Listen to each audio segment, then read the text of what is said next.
There is a stage before the crisis that most families never recognize, and it's the last window where a structural change can impact the outcome. As I talk to adult children, I find a lot of people are feeling things in their bodies, like we talked about a couple of weeks ago, before their mind actually recognizes what's going on. Many times, adult children will tell me things like, I don't want to know if it's not going well because I don't have the capacity to add one more thing to my plate. Or they'll say, I think my parents are fine, they're doing great. I think there's a context that we are missing when we are identifying that our parents are doing just fine. It has the appearance of being just fine, when actually we dig under the surface, we find things that are not going well. This is a similar parallel to the old adage that we never know what goes on behind closed doors. Not that anything bad necessarily is happening in this situation, but that we truly don't know until we spend time with people how they're actually doing. This actually came true in our family with Dawn and Sandy. Dawn and Sandy, as I've talked about, are in their 80s. They're incredibly active. They have tons of friends. They're always going and playing pool or going out to lunch with friends. But when they moved in with us, we identified that there were some things where they were starting to slow down, where they were starting to have additional trouble, and that the support that we provided being in our home really, really made a difference for them. I find that they tell me all the time that the worry that they had before is gone. The what ifs that they had before are gone, freeing up emotional, physical, spiritual, cognitive space for them to be able to relax into those years and really spend the time focusing on their physical and mental well-being.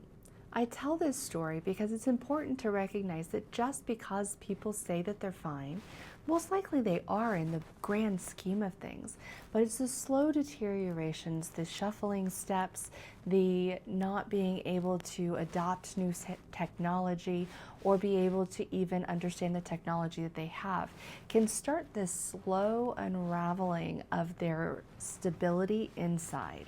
There is so much fear that goes on in our parents when they are facing the aging process. When Dawn and Sandy and our family sit around the dining room table, what we discover is that a lot of their friends are saying, like, we don't know what we're going to do.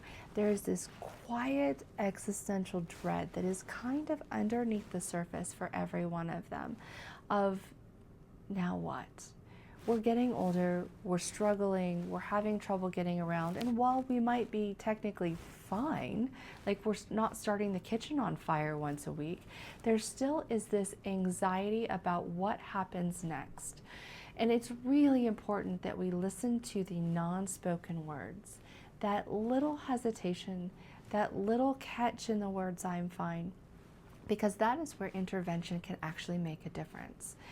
Decreasing the fear and anxiety that they feel is a gift that we give them.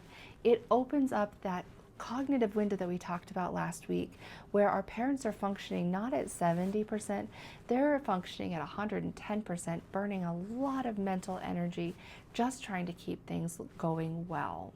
When we allow those conversations and questions to actually happen, many, many times, whether it is in the hospital setting or in my private practice, where I find that patients truly are scared. They feel that their families will not address the elephant in the room, so to speak, of, I'm actually not okay. And I actually had a patient this last week talk to me about how his family was toxically positive. He was really struggling, and he said that every time he tried to bring it up, in a casual way, they're like, you're fine, don't worry about it, it's gonna be fine, you got this, there's plenty of time before you're gonna need any help. When actually he was very quietly reaching out for help. And it's important that we feel what people are saying, not just listen to their words.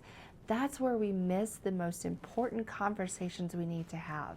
And if we wait for something to go wrong, we actually are breaking down their relationship because now they don't trust that we're going to listen to them. When we as humans do not feel listened to, it's really a strange thing that happens in our minds. And I guess strange is the wrong word, but it really changes the way that we perceive those around us and what they're willing to do. So when we, as the adult children, say to our parents, "You're fine, don't worry about it, you got this, oh, it was just a little bit of a memory slip," we are not speaking to the worry that they are carrying around with them all the time. It's not just us as a sandwich generation who are recognizing that our parents need intervention. It's them as well. And this fear encroaches on their entire lives, where they are feeling this slow burn dread of what comes next and not having a plan. I'm not talking about people who are deeply resistant to change. There are people out there who are our parents of the sandwich generation who are staunchly steadfast in the fact that they are independent and they do not need any help. And that's really why I created the assessment. One of the things that I have discovered over my multiple years in my career, let's be honest, it's been a couple of decades, is that we lie to ourselves. Not because we're stupid, not because we're trying to fool anybody, but we really do believe that we are doing better than we actually are. What's fascinating is that as the adult children, we tend to underestimate the ability of others. So we have simultaneously someone who overestimates their ability and somebody who underestimates their ability. And so it's important to kind of bridge that gap and truly figure out where we are in the aging process. Because this is so complex, I actually wrote an assessment. You'll find it on my website or anywhere you want to look. It is the Volume 0 assessment, You Are Here. When we take facts and put them into a score, it eliminates some of that emotional response of they're fine, I'm fine, I don't need help, they don't need help. It gives us a clear picture of where we are in that aging cycle, so that instead of reacting emotionally, which I see actually pretty often, and last week I said something to the effect of, sometimes people lose autonomy, which is the right to govern ourselves. And I know I use that word a lot, but we lose autonomy either too quickly or too slowly because we are not having an honest conversation with ourselves and with our family unit to identify where we need that structural support. When we don't have these conversations early, what I find is that the structure either collapses underneath of it, or some random accident like falling during pickleball and breaking your arm ends up removing your autonomy or the ability to govern yourself by your kids jumping in or us as the sandwich generation jumping in and making those decisions for you. So we again have the losing autonomy or self-governance too early or too late.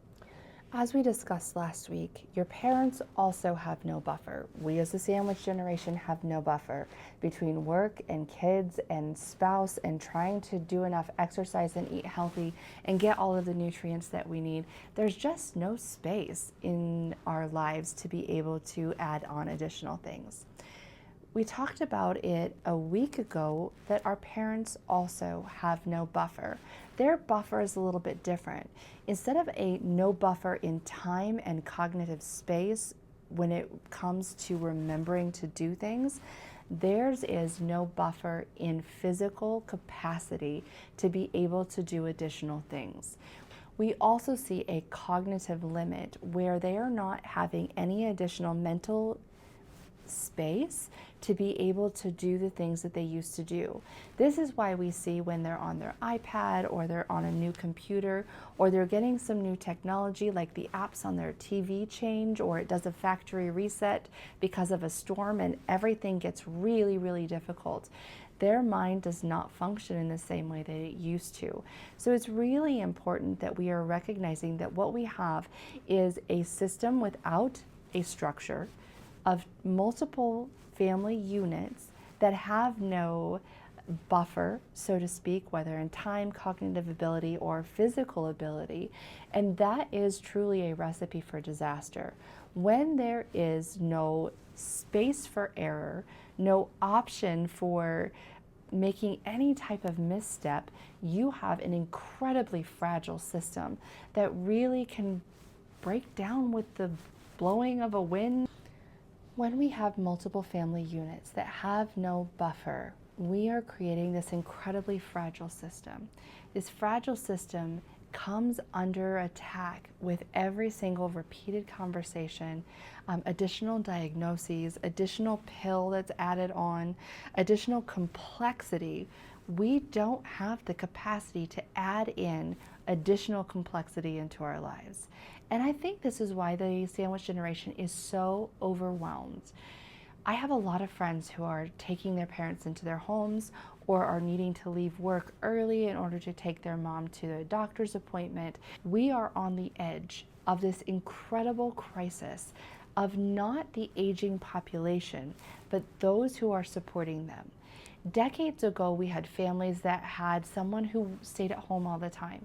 They were able to step into that gap in a way that we do not have the space for as the sandwich generation.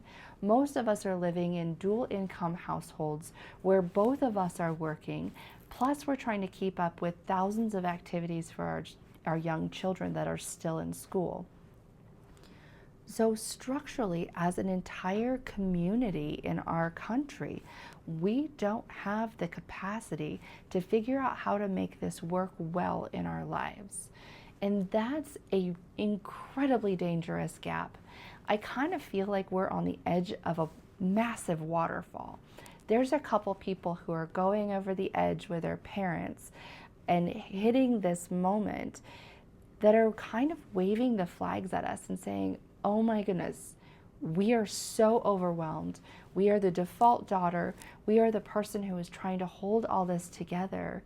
And we're watching this very small subset of the population drowning. And a lot of us are pretending like that's not going to happen to us. And that is crazy because we are just inches, if not, some of us who are younger are miles away from this waterfall, but we're all going to get there. And if we don't start planning early in our journey, we are going to go over that waterfall in a free fall. One of the first things that we talked about was irritation with your parents. I find that people are becoming more and more irritated because their body knows that this waterfall is coming down the road, but we're not doing anything about it. And we are knowing in our souls, in our minds, that we don't have the capacity for it. That is why this business exists. That is why I am so passionate about having this conversation where we are addressing what's actually going on so that we can help prevent the free fall that happens when you go over this waterfall, whether it's 2 weeks from now or 2 decades from now.